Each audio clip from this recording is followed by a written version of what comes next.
मध्य प्रदेश की आर्थिक राजधानी, सांस्कृतिक, राजनीतिक और शैक्षिक हलचलों का केंद्र इंदौर एक ऐसा जीवंत और रचनात्मक दायित्व वाला शहर है जो हर किसी को आसानी से अपना बना लेता है और फिर वो व्यक्ति हमेशा के लिए इंदौर का होकर रह जाता है।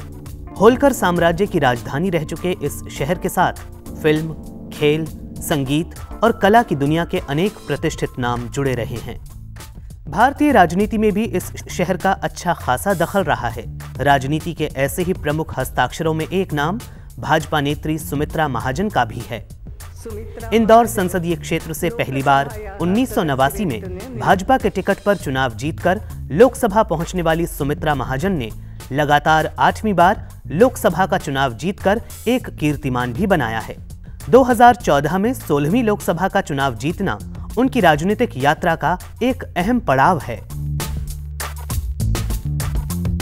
एक बात तो ये है, मैं बहुत प्रसन्न हूँ। एक हिंदुस्तान में जिस तरीके से इस बार लोकतंत्र का एक अनुभव आया कि हिंदुस्तान की जनता प्रजातंत्र के लिए तैयार है। एक प्रकार से उन्होंने दिखा दिया कि किस प्रकार से प्रजातंत्र मजबूत है। यह समझदारी कि हाँ, किस तरीके से वोट करना, ये भी एक प्रकार कि हम चाहते क्या है। तो उन्होंने एक संपूर्ण बहुमत दिया है। तो हम लोगों की भी भारतीय जनता पार्टी के सांसद के नाते हमारी जिम्मेदारी बनती है कि हम आने वाले दिनों में एक अच्छे परिणाम उसके दें। भारत की महिला राजनीतिज्ञों में सुमित्रा महाजन एक ऐसा नाम है जो संगठनात्मक कार्यक्षमता, मेहनत, ईमानदारी, कर्मनिष्ठा और कर्तव्य परायणता जैसे गुणों के बल पर काम करते हुए प्रचारक, उपदेशक, एल्डरमैन, डिप्टी मेयर, सांसद, केंद्रीय मंत्री और संसदीय समिति के अध्यक्ष पद तक अनेक जिम्मेदारियों का निर्वाह करते हुए लोकसभा अध्यक्ष जैसे शीर्ष पद तक पहुंची हैं।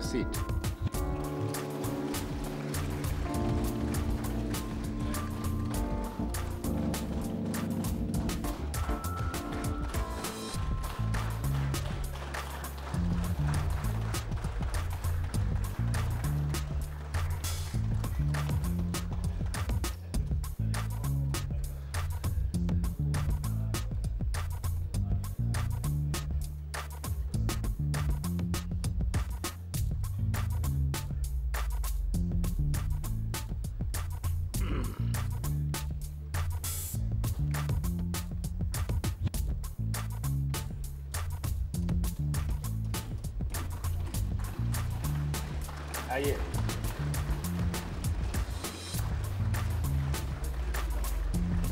इधर इधर इधर इधर इधर आइए। अंदर आइए ना। मैंने अब मध्य प्रदेश के साथ न्याय हुआ है।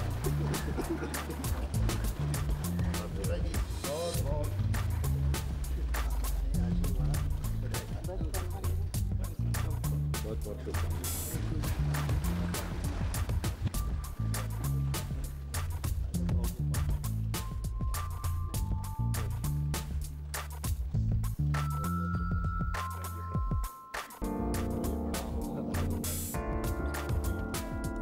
सामाजिक सरोकारों से गहरे तक जुड़े रहने और अपने संसदीय क्षेत्र के विकास को लेकर सतत प्रयत्नशील रहने के साथ ही सुमित्रा महाजन ने रचनात्मकता और जन दायित्व के सफल और ऐतिहासिक प्रतिमान स्थापित किए हैं। उनके इन्हीं प्रतिमानों ने उपलब्धियों की नई इबारत लिखी और एक लोकप्रिय नेता के रूप में उनको स्थापित ही नहीं किया, बल्कि ताई के रूप में एक सम्मानजनक संबोधन भी दिया। महाराष्ट्र के कोंकण क्षेत्र के रत्नागिरी जिले के चिपलुन नामक एक छोटे से स्थान में 12 अप्रैल 1943 को जन्मी महाराष्ट्र की एक बेटी सुमित्रा ने इंदौर की बहू होने के साथ ही अपने कार्य और व्यवहार से कब खुद को इंदौर की बहू से बहन बना लिया, किसी को पता ही नहीं चल सका। आज तो वो केवल ताई ही हैं। छोटा हो या बड़ा, सभी उन्हें ताई कहकर ही पुकारते हैं। इंदौर की जनता से मिले अपार स्नेह और ताई के स्नेहिल संबोधन को लेकर एक बार उन्होंने कहा भी था, मैं महाराष्ट्र की बेटी इंदौर की बहू बनकर आई, लेकिन मुझे गर्व है अपने इस शहर पर जिसने मुझे बहू से बनाया बेटी, बेटी से बहन और दिया प्यार भरा संबोधन ताई। छोटी सी उम्र में पहले मां का साया सिर से उठ गया। फिर 15 साल की उम्र तक आते आते उनके पिता भी दुनिया छोड़कर चले गए। ऐसे में भाई बहनों के अपार स्नेह का साथ मिलने से सफर की मंजिल कुछ आसान हुई।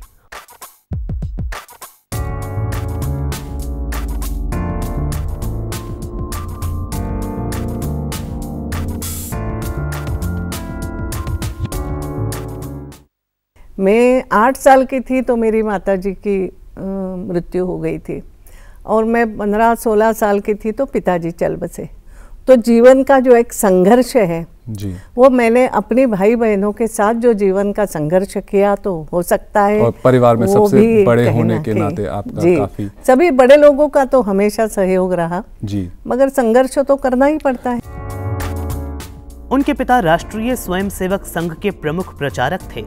इस नाते संघ के वरिष्ठ नेताओं के संपर्क में आकर सुमित्रा महाजन का रानी लक्ष्मीबाई और वीर सावरकर समेत अनेक राष्ट्रवादी नेताओं के जीवन से परिचय हुआ और उन्हें इन नेताओं की जीवन शैली को अपने व्यक्तित्व में ढालने की प्रेरणा भी मिली। इसी का परिणाम है कि जब इंदौर के प्रसिद्ध वकील जयंत महाजन की पत्नी के रूप में सुमित्रा महाजन इंदौर की बहू बनी और राष्ट्रीय स्वयंसेविका संगठन की प्रचारक के तौर पर उनको घर घर जाकर और स्कूलों में उपदेश देने की जिम्मेदारी सौंपी गई, तब इन्हीं महान राष्ट्र नायकों का जीवन दर्शन उनके सामाजिक दायित्व बोध का आधार भी बना। उनके प्रवचन देने और उपदेश देने की प्रभावशाली शैली का ही असर था कि 1975 में आपातकाल के दौरान और उसके बाद उनको राजनीतिक जिम्मेदारियों का निर्वाह भी करना पड़ा। 1989 में इसी जिम्मेदारी का निर्वाह करने के उद्देश्य से भाजपा ने उनको इंदौर से लोकसभा का उम्मीदवार भी बनाया। ये अलग बात है कि शुरू में ताई चुनाव लड़ने से हिचकिचा रही थीं, क्योंकि इससे 5 साल पहले ही 1984 के विधानसभा चुनाव में उनको हार का सामना करना पड़ा था। लेकिन तब मध्य प्रदेश भाजपा के कद्दावर नेता कुशाभाई ठाकरे के निर्देशों का पालन करते हुए वो उम्मीदवार बनी और चुनाव जीती भी। 89 के चुनाव में भी वही हुआ। मैं एक्चुअल मना कर रही थी जब मुझे कहा गया कि आपको चुनाव लड़ना है, और तो मैंने कहा नहीं, अभी तो मैं एक बार विधानसभा हारी हूँ जी, तो मुझे विधानसभा में एक बार और ट्राई करने दो। सही बताती हूँ कि ज़्यादा से ज़्यादा विधानसभा में एक बार और ये कर लेती हूँ, एकदम कहाँ जाऊँ लोकसभा में। जी, ये वास्तव में था मेरे मन में कि मैं नहीं कर सकती। लेकिन एक तो कुशाभाऊ ठाकरे, और उन्होंने कहा क्या तू तेरा डिसीजन लेगी क्या जीवन संगठन में, संगठन कुछ नहीं है, वो ये उनका वाक्य था। तो मैंने कहा नहीं, ऐसा तो नहीं कह सकती, संगठन तो सर्वोपरि है, बस तो पूरे हम ले लेंगे निर्णय आपके बारे में जो भी लेना है।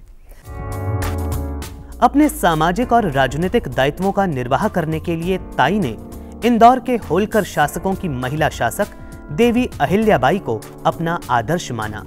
अहिल्याबाई मानवीय मूल्यों को लेकर जितनी विनम्र और कोमल थीं, उतनी कठोर थी उनकी प्रशासनिक भंगिमा। अहिल्याबाई के इन्हीं गुणों को आदर्श मानकर सुमित्रा महाजन ने पारिवारिक और प्रशासनिक कार्यों के बीच गजब का संतुलन भी बनाकर रखा है। राजनीति में अपनी सशक्त और सक्रिय भागीदारी की बदौलत ताई ने न केवल एक इतिहास रचा है, बल्कि राजनीति पर उनकी पकड़ भी इतनी मजबूत हो गई है कि चुनाव का पूर्वानुमान लगाने में भी उन्हें कोई दिक्कत नहीं होती। कि विधानसभा में जो शिवराज सिंह चौहान के नेतृत्व में भारतीय जनता पार्टी ने पूरे प्रदेश में जो काम किए, उसके दाद कहीं ना कहीं प्रदेश की जनता ने दी है। और उसके बाद हम देखते हैं कि अब जो होगा कि नरेंद्र मोदी का प्रभाव प्लस शिवराज सिंह का प्रभाव प्लस भारतीय जनता पार्टी के कार्यकर्ताओं के कार्य करने की पद्धति, ये जब तीनों शक्तियाँ एकत्रित आ जाएगी तब तो परिस्थिति और ही अच्छी रहना है, इसमें कोई शंका नहीं। ताई आज राजनीति में जिस मुकाम तक पहुंची हैं, उसमें पार्टी और संगठन के साथ ही उनके माता पिता और ससुराल पक्ष का भी बहुत बड़ा योगदान है। परिवार से भी मैं ये कहूँगी कि सास ससुर तो खंबे जैसे मेरे पीछे खड़े थे, बिल्कुल ताकत के साथ। पति की ज़रूर इच्छा नहीं थी, अच्छा, वो कोई बहुत ज़्यादा फेवरेबल नहीं थे, लेकिन धीरे धीरे उन्होंने ये देखा नहीं इसमें क्षमता है, तो फिर उनका भी स्वर तो बदल गया कि नहीं, तुम्हें क्षमता है तो तुम्हें जाना चाहिए। ताई को आज भी पहला चुनाव याद आता है जब उन्होंने वोट के साथ नोट दोनों देने की अपील लोगों से की थी। मैंने भी पार्टी को कहा कि मेरे पास चुनाव के लिए वैसा पैसा तो नहीं, एक साधारण मध्यम वर्ग से आई हूँ मैं, तो हमने एक उसमें ये निकाला कि 1 वोट और 1 नोट। मैंने जनता को आह्वान किया कि मेरे पास पैसा नहीं है। भारतीय जनता पार्टी भी उस समय कोई ऐसे पैसे वालों की पार्टी नहीं, हम बहुत बड़ा धन संग्रह तो नहीं कर सकते। तो मैंने जनता से आग्रह किया कि मुझे वोट भी दीजिए और नोट भी दीजिए। और वो ऐसा काम कर गया, मालूम नहीं लोगों ने इतना विश्वास से दिखाया कि वास्तव में ये होता था। एक बार तो ऐसे हो गया कि एक पुलिस वाला, जब जनसंपर्क चल रहा था तो एक पुलिस वाला आ गया और धीरे से पास में आ गया और बोला कि मेरे पास मेरे घर में 10 वोट है। मैं आज भी ये हो जाती हूँ कि लोगों ने मुझे जो विश्वास दिलाया, बोले ये 10 रुपए ले लो, मेरे घर के 10 वोट आपके। That was something. तो लोगों ने इस प्रकार मेरा सहयोग किया है और आज भी मुझे वो पहला 89 का चुनाव याद आता है। सुमित्रा महाजन को आज भी ऐसा लगता है कि आजादी के इतने साल बाद भी हमारे देश में महिलाओं और किसानों की स्थिति में कोई बदलाव नहीं आया है। एक मुलाकात में महिलाओं की स्थिति पर चर्चा करते हुए उन्होंने बताया, मैं तो हमेशा कहती हूँ कि क्यों नहीं कोई महिला वित्त मंत्री बन सकती है। जो महिला अपने घर का बजट बनाती है, जो महिला कहते हैं कि she is a good manager कहा जाता है, विपरीत परिस्थितियों में भी वो संभालती है। दूसरा, कई सारे आप अगर देखो कि अनेक एजुकेशन में भी वो आगे रहती है, सब कुछ है। शी इज अच्छी स्टैटिस्टिक्स वाली भी कोई महिला मिलेगी, कई सारी चीज़ें हैं। एक आधी इकोनॉमिक्स में गोल्ड मेडलिस्ट भी महिला मिलेगी। Then why not? आखिर बजट भी कोई एक अकेला मंत्री तो नहीं बनाता है, बजट तो अधिकारी ही बनाते हैं। मंत्री केवल उन पर नज़र रख के अपनी प्रायोरिटीज़ बताता है। मैं जहाँ तक आज इतने सालों के अनुभव से जानती हूँ कि हम प्रायोरिटीज़ बता सकते हैं कि क्या होना चाहिए बजट में। कोई हर एक के आंकड़े तो नहीं मंत्री मानता है, सीधी बात बता रही हूँ। तो इसलिए वास्तव में कई बार मन में आता है क्यों नहीं होना चाहिए। इसी तरह किसानों की बदहाल स्थिति को भी वो राजनीतिक उपेक्षा का ही एक कारण मानती हैं। एक सांसद के रूप में भी हमेशा उनकी प्राथमिकता महिला, किसान, कृषि और ग्रामीण विकास के मुद्दों को उठाने की ही अधिक रही। अपने संसदीय जीवन में उन्होंने प्रश्नकाल के बहाने या फिर आम बजट तथा दूसरे नियमों के तहत होने वाली चर्चाओं में हिस्सा लेते हुए इन मुद्दों को अपनी चर्चा के केंद्र में रखा। यहाँ तक कि जब उनको संसदीय समिति की अध्यक्षता करने का मौका मिला, उनकी प्राथमिकता ग्रामीण विकास की ही रही। हिंदुस्तान खेती प्रधान देश है, 80% जनता गांव में बसती है। बदला नहीं, आज भी बदला क्या है? तो जो 80% जनता जो गांव में बसती है उसको लगने लगा कि शहर की तरफ भागो और शहर में जाके झुग्गी झोपड़ियों में रहो, ये होने लगा। हमने गांव के विकास पर ध्यान ही नहीं दिया है। सही बात, किसी ने इतना नहीं दिया कि वो जो अब हमारे पूर्व के राष्ट्रपति जी की जो पूरा की कल्पना है कि वही चीज़ें अगर गांव में मिले, लोगों को सुविधाएं मिले, सही बात है। लेकिन जब हम खेती प्रधान देश कहते हैं तो एग्रीकल्चर भी एक प्रकार का उद्योग है। फायदे का कैसे बने, इस पर सोचना चाहिए। और माननीय अटल जी हमेशा कहते हैं कि बाकी बोले एक इंडस्ट्रियलिस्ट को ये अधिकार होता है कि वो बोलता है मैं एक जूता भी मैंने बनाया तो उसकी लागत निकालता है, वो लागत मूल्य उसमें अपना ये मिलाता है और प्रॉफिट मिला करके उसकी कीमत तय करता है। मगर किसान आज तक हिंदुस्तान में वो कर नहीं पाया कि क्या उसकी खर्चा कितना हुआ, उस अनुसार क्या उसकी फसल की कीमत होना चाहिए। ये स्टैटिस्टिकली बहुत सारी कमेटियां बैठती है, बोलती भी है, मगर वास्तव में नहीं उतर पा रहा है ये कहीं।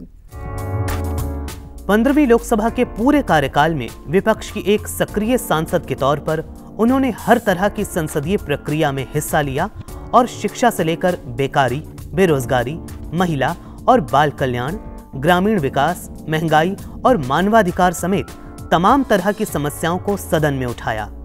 एक सांसद के रूप में उनकी संसद के अंदर सक्रियता की बानगी इस रूप में देखी जा सकती है। बर्ट्रांड रसेल ने एक अपनी पुस्तक में कहा है, वो ध्यान में रखने लायक है, जो आज हो रहा है।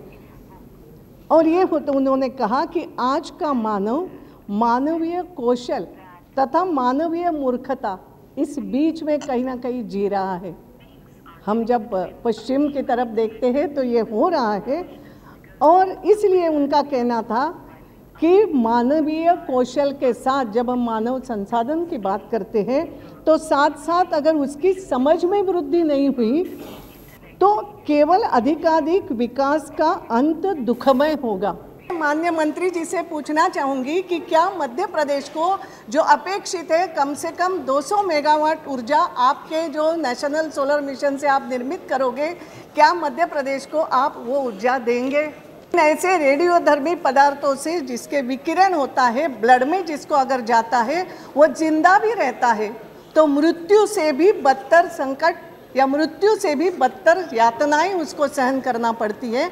और हम अगर केवल कॉम्पनसेशन की, मैं इसको इससे जोड़ रही हूँ कि आने वाला आपका बिल ज़्यादातर कॉम्पनसेशन से जुड़ा हुआ है, और इसलिए हम क्या केवल मौत के सौदागर बन के कॉम्पनसेशन की बात करेंगे? जिनको मृत्यु नहीं आता, उनकी जिंदगी मृत्यु से बदतर होती है, क्या उसके लिए नहीं कोई बात करेंगे? बढ़ती महंगाई और घटती विकास दर, यह आज चित्र है हमारे सामने। और हमेशा ये कहा गया केवल कि हाँ अभी महंगाई कम करेंगे, जुबानी जमा खर्च हो रहा है। और ये जुबानी जमा खर्च या जुबानी बात यहाँ तक हो रही है कि हमारे प्रधानमंत्री जी, बड़ी तारीफ है उनकी, बहुत बड़े चिंतक हैं और चिंतक जैसी बात करते हैं, और वो कह रहे हैं अभी कि महंगाई को समय पर नियंत्रित नहीं किया गया तो विकास दर रुकेगी, विकास दर प्रभावित होगी। I beg to move for leave to introduce a bill further to amend the Code of Criminal Procedure 1973। कोई केवल ABCD सिखाना या क ख ग सिखाना, ये शिक्षा का केवल उद्देश्य नहीं है कि उसको किताबी ज्ञान देना, ये नहीं है। तो हम कहते हैं शिक्षा से एक चरित्रवान, एक सुशिक्षित, शारीरिक और मानसिक रूप से विकसित व्यक्तिमत्व बने, जो आगे जाकर के राष्ट्र निर्माण के काम आ सके। हमारे अपने लोग, हमने केवल कहा कि हिंदुस्तान पाकिस्तान एक ही देश के दो हिस्से हो गए, और फिर लगातार दोनों भाई भाई समान रहे। और इसलिए ये मानते हुए हमारे कुछ लोग, क्योंकि कोई भी आदमी अपनी ज़मीन, अपना घर ये छोड़ना इतना आसान नहीं है।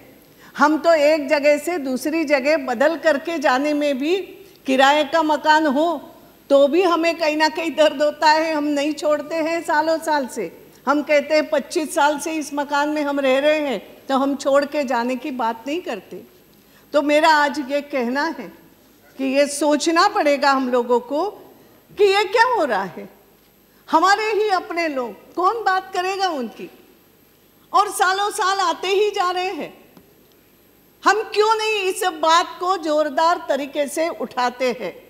प्रीमियम आप लोग बढ़ाते चले गए, और वो जो प्रीमियम लेते हैं वास्तव में वो इंश्योरेंस की गारंटी, इंश्योरेंस का कवर देने के लिए करते हैं।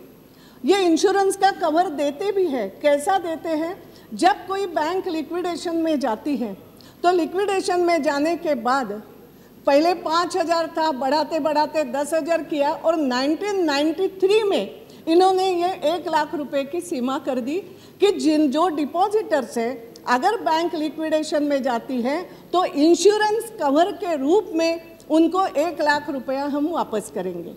93 का 1 लाख रुपया, सभापति जी, अब मैं जो बोल रही थी 1 रुपये की आज की कीमत क्या है, तो 93 में आप जो 1 लाख रुपया देते थे, आज तो वह 10 लाख के बराबर हो गया। I beg to lay the action taken statement on the 43rd report of the Standing Committee on Rural Development as listed against my name at serial number 30 in today's order paper।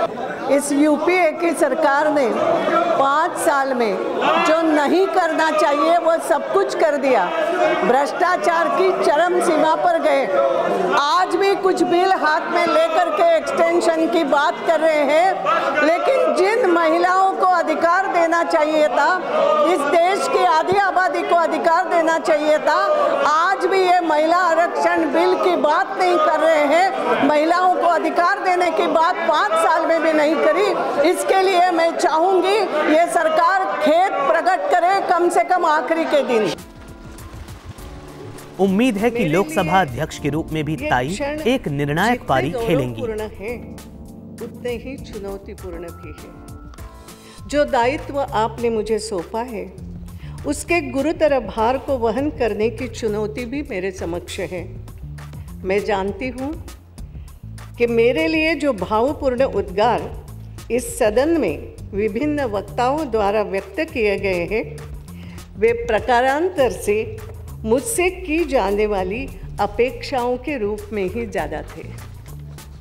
इस सदन में पिछले निरंतर 25 वर्ष के मेरे अनुभव के बल पर मैं इन अपेक्षाओं को खरा उतरने की भरसक प्रयत्न करूंगी और आपको निराश नहीं होने दूंगी, ऐसा आश्वासन आपको देती हूँ।